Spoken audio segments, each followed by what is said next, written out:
Ramai orang ingat kekayaan sebenar itu datang daripada duit yang banyak.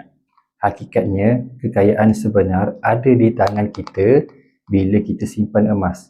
Sebab emas tak bergantung kepada ekonomi atau politik.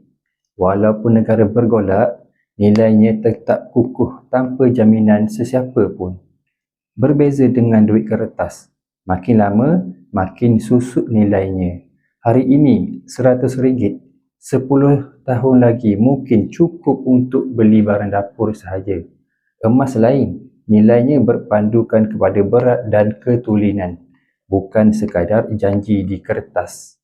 Kalau anda nak mula menabung emas, pastikan mula dengan ilmu. Saya dealer aktif Public Gold di bawah bimbingan Tuan Haji Muhammad Zulkifli Syafiee.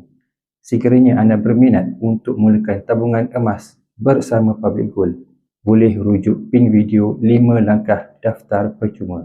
Saya bimbing anda dalam cara yang terbaik untuk anda.